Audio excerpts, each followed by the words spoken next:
Hey friends, welcome back to English Unleashed. I'm Tom. If you are listening to this podcast, you are probably learning English on your own. No teacher, no classroom, no homework, no exams. Just you, your phone, your headphones, and your time. Many learners think this is a problem. They think, I cannot learn English alone. I need a teacher. I need a class. I need someone to correct me. Today, I want to show you something different. Today, I want to show you how to practice English alone, in a quiet room, in a small moment, in real life, without stress. Not with old ideas, not with school methods, but with new ways of thinking about practice. These ideas are simple and powerful. Let's begin.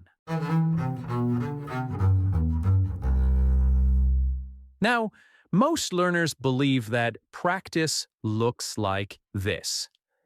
You stop what you are doing, you sit down, you open a book or an app, and you say to yourself, now I study English. This idea sounds normal. It sounds serious. It sounds responsible. But this idea is actually the first big problem. Because when you say, now I study English, your brain prepares for work. It prepares for effort. It prepares for mistakes.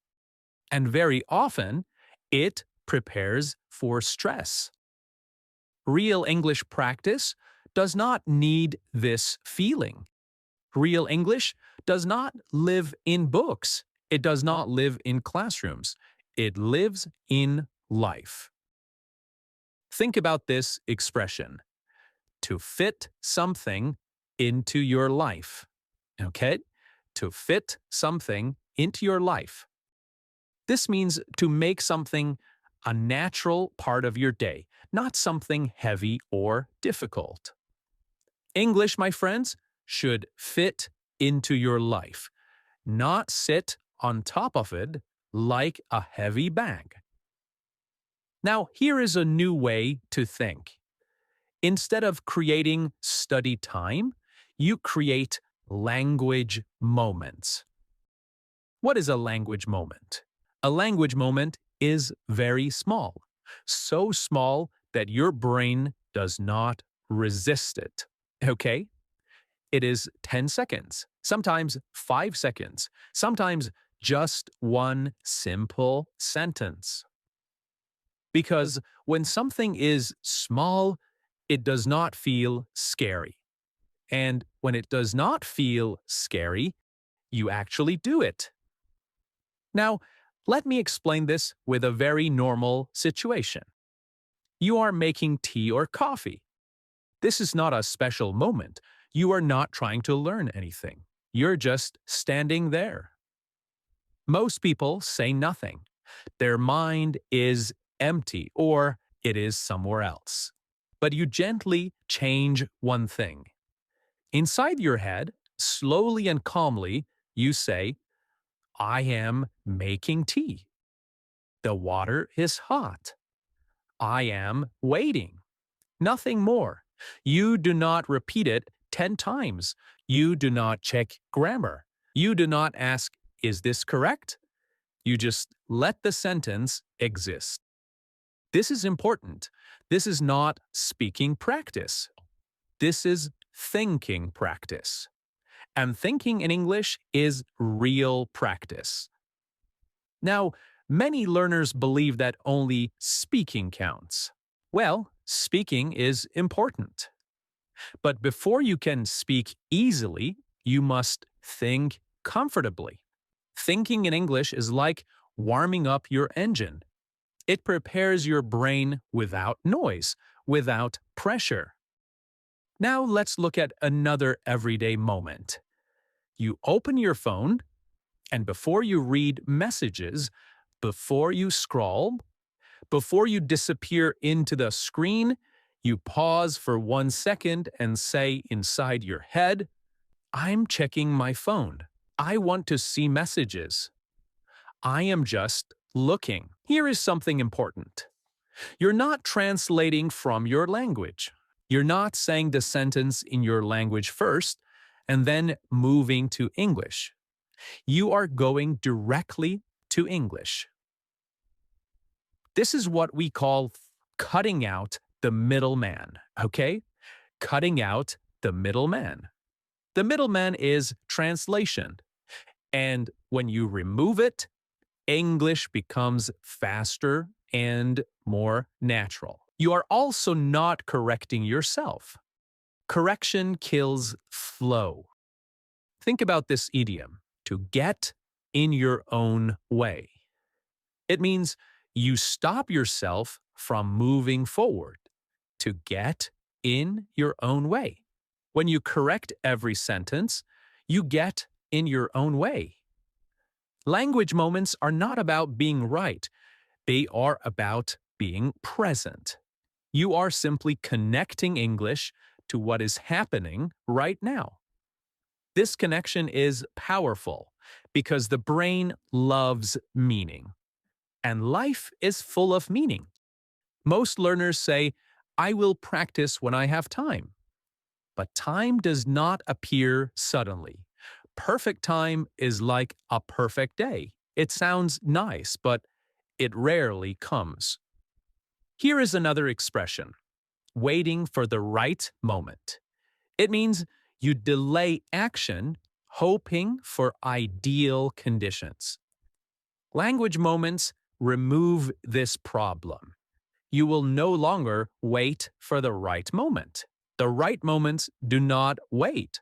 The right moments appear naturally. When you wash your hands, when you walk, when you sit down, when you feel tired, these moments come many times every day. This is exactly how babies learn a language. Babies do not study. They do not memorize rules. They do not sit down and say, now I learn English. They connect words to actions. They connect sounds to feelings. They live inside language. And this is the key idea. You are not too old to learn this way. Your brain still knows how. The problem is not your ability. The problem is the method. Language moments give your brain permission to relax. And when the brain relaxes, learning speeds up. So, this is your first solo system. Solo here means individual, personal. You stop saying, I study English. Instead, you say nothing. You simply live small pieces of English many times a day. 5 seconds, one sentence, one moment. And over time, something interesting happens. English stops feeling like work. It starts feeling familiar. And familiarity is the door to fluency. All right. Many English learners say the same sentence again and again. I understand English, but I cannot speak. They often believe the problem is vocabulary or grammar or pronunciation. But very often, the real problem is something else. The real problem is fear of sound. When you speak out loud, many things happen at the same time. Your voice becomes public. Your mistakes become real. You feel exposed, okay? There is an expression in English related to this. To put yourself out there. To put yourself out there. It means to show yourself openly, even when you feel nervous. For many learners, speaking English feels like putting yourself out there too early. So the body reacts. The throat becomes tight. The mind goes blank. The words disappear. This is not because you are bad at English. It is because your brain thinks you are in danger. So here is a very different idea. What if you could practice speaking without danger, without fear? What if you could train your mouth and your brain without making a sound? This is where invisible speaking begins. If something is invisible, you cannot see it. So, invisible speaking means this. You move your mouth, you form the words, but no sound comes out. You are speaking, but only you know it. At first, this may feel strange, but think about this expression. To take the pressure off, okay? To take the pressure off. It means to remove stress from a situation. Invisible speaking takes the pressure off speaking because there is no sound, there is no audience. And when there is no audience, fear becomes smaller. You can practice invisible speaking almost anywhere. When you are walking, when you are sitting on a bus, when you are alone at home, even when people are around you. Nobody hears you, nobody judges you. You slowly move your lips and say, I think today was long. I feel a little tired. I want to rest. You do not rush. You do not perform. You're not trying to sound fluent. You are training movement. This is important. Speaking is not only language. Speaking is physical. Your mouth, your tongue, your jaw all need practice. Invisible speaking trains these parts gently, slowly, step by step. There is another English expression related to this. To ease into something. Okay? To ease into something. It means to start slowly without force. Invisible speaking helps you ease into speaking. You're not jumping into deep water. You're not standing at the edge, letting your feet get used to it. You are standing at the edge, letting your feet get used to it. Another powerful part of invisible speaking is confidence. Confidence does not come from being perfect. It comes from familiarity. When your mouth moves in English every day, even without sound, your body learns this is normal. And when something feels normal, fear loses power. Many learners wait until they feel ready to speak, but readiness is not something you wait for. Confidence comes after action. This means you act first, and confidence follows. Invisible speaking is action without risk. After some time, something interesting happens. Sound wants to come out. At first, maybe only one word, maybe only a whisper. You do not force it. Forcing creates tension, and tension blocks fluency. So you let it happen naturally. It means you allow things to develop in their own time. You let sound appear naturally, like a door opening slowly. You do not push the door. You do not kick it open. You must turn the handle and wait. This is very different from classroom speaking. In classrooms, learners often feel they are on the spot. It means everyone is watching and waiting for you. You are on the spot. Invisible speaking removes the spotlight. You will no longer feel on the spot. There is no spotlight. There is only practice. Now, another benefit is mental clarity. When you speak silently, your brain focuses on meaning, not speed. You're not racing. You are building smooth pathways in your mind. These pathways make future speaking easier. So, invisible speaking is not fake practice, it is pre speaking. It prepares your system. And one day, you realize something important. Speaking out loud feels less scary. Not because you forced yourself, but because your brain already knows the path.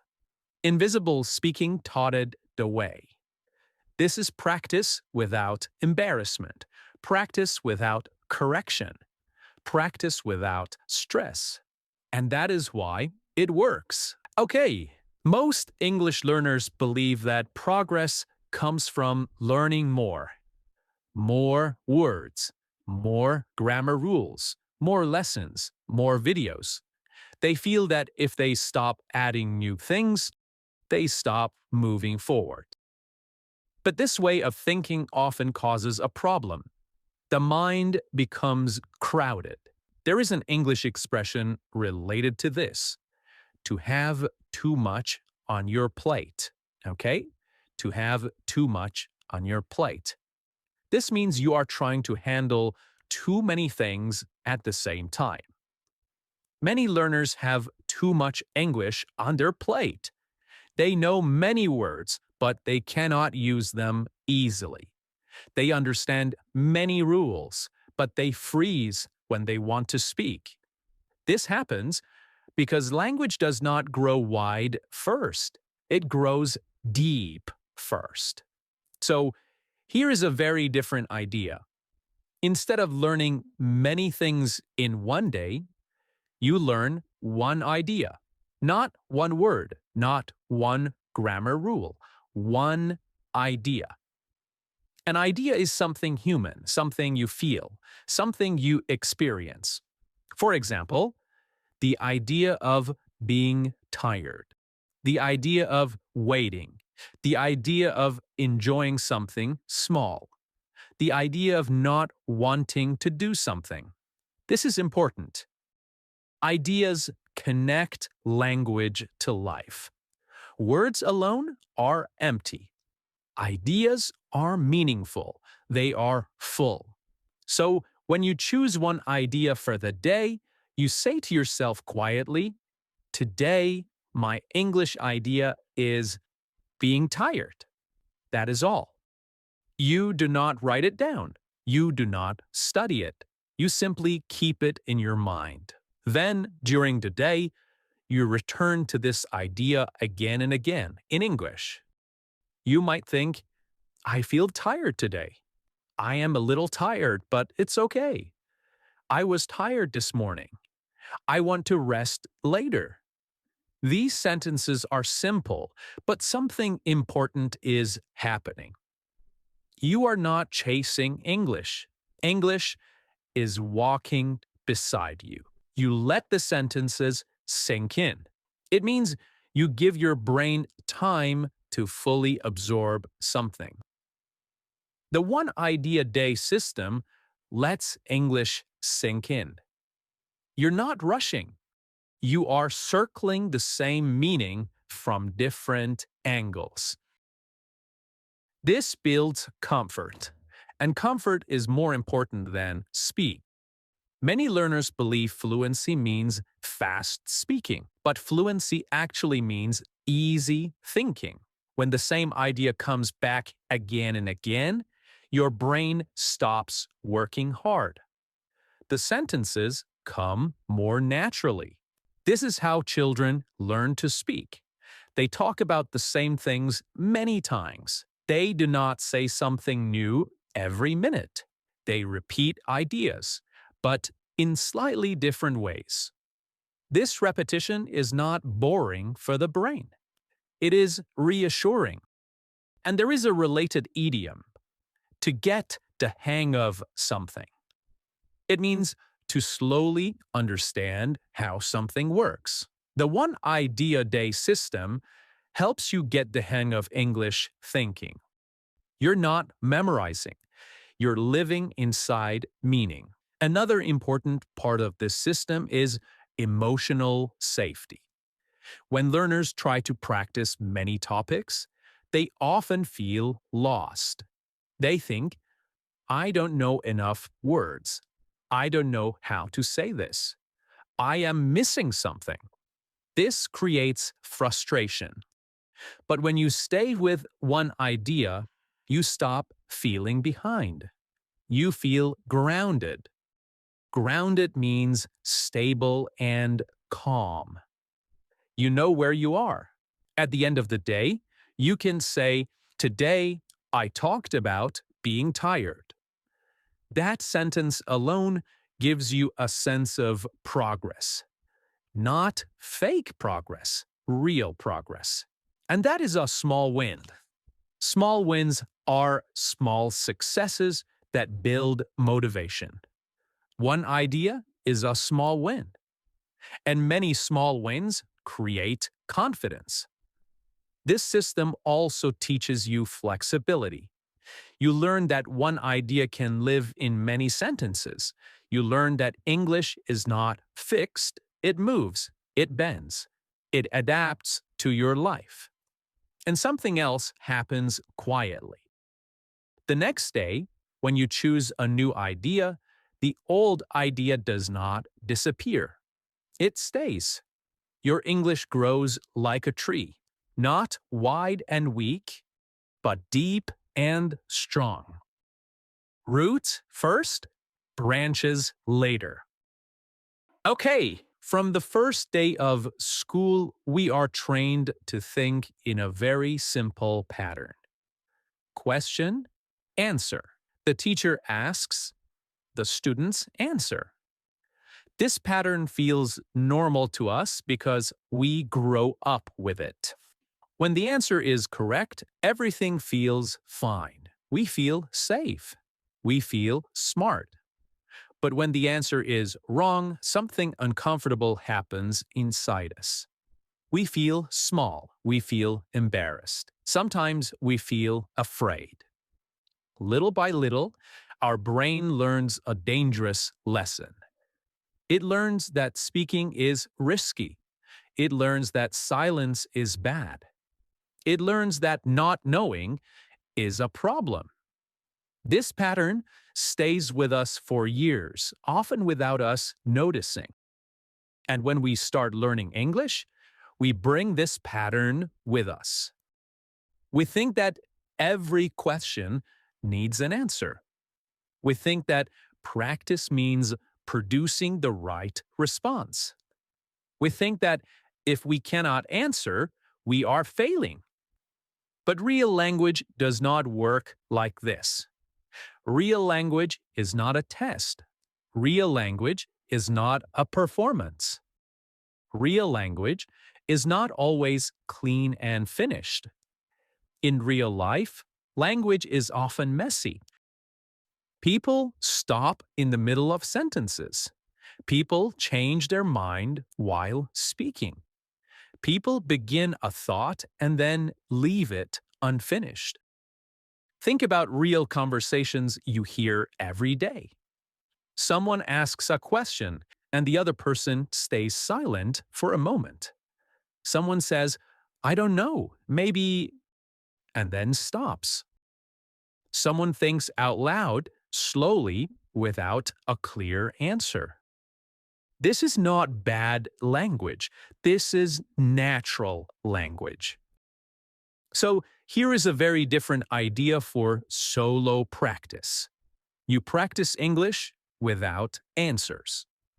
At first, this idea can feel uncomfortable because many learners believe that without an answer, there is no learning. They believe that silence means nothing is happening. But this belief is not true. Learning can happen inside the question itself. Now, let me explain this slowly. When you ask a question in English and you do not answer it, your mind stays inside English longer. You do not rush back to your own language. You do not rush to finish the thought. You do not escape. You sit with it. This means you stay with a thought or feeling without trying to fix it or push it away. You sit with it. Practicing without answers means you sit with English. You allow English to stay in your mind, calmly and quietly. For example, you ask yourself slowly and gently, why do I feel calm right now? And then you stop. You do not explain. You do not search for the perfect words. You do not panic. You simply let the question stay in your mind. Your brain is active, but relaxed. This is very important because stress closes the mind. When you are stressed, the brain wants to escape, but calm opens the mind. When you are calm, the brain becomes curious, and curiosity is one of the strongest forces in learning. All right, most English learners think about the future in a very simple way. They think about goals. I want to speak English well. I want to be fluent. I want to feel confident. Goals are not bad, but goals can feel far away. And when something feels far away, it often feels heavy. It feels out of reach. It means it feels too far or too difficult to touch. For many learners, fluent English feels out of reach. So instead of motivation, they feel pressure. Instead of hope, they feel tired. Here is a different idea. Instead of imagining a future goal, you imagine a future memory. This is very important. A goal is something you chase. A memory is something you already lived. The brain reacts differently to these two things. A future memory is not about trying. It is about remembering. So imagine yourself 1 year from now, not as a perfect English speaker, not as someone famous or impressive, just yourself. You are calm. You are speaking English easily. You are speaking English confidently. You are not too fast. You are not perfect. You're just comfortable. Now comes the key part. You imagine that future you is looking back at today. That future you remembers this time. And in English, future you says, I remember when English was hard. I remember practicing alone. I remember feeling unsure. This changes everything. You will look back with kindness. It means you remember the past without judgment. Future you looks back at today with kindness, not with criticism. This matters because the brain learns better when it feels safe. Now imagine future you continues speaking in English. I am glad I did not stop. I am glad I stayed patient. I am glad I trusted the process. Language grows quietly, and this technique helps you see that growth before it fully arrives. Okay, my friends, before we finish, I want you to remember one simple thing. You are not late. You are not slow. You are not doing this wrong. Learning English alone does not mean learning English alone without support. It means learning in a quieter way, a kinder way. You take it one step at a time. It means you move forward slowly without pressure. Not in big jumps, not in perfect days, but in small moments, honest moments. Moments when you think in English, moments when you stay silent in English, and moments when you do not force answers. Thank you so much for listening to another episode of English Unleashed. I'm Tom, and until next time, keep learning, keep growing, and keep believing in yourself. Bye for now.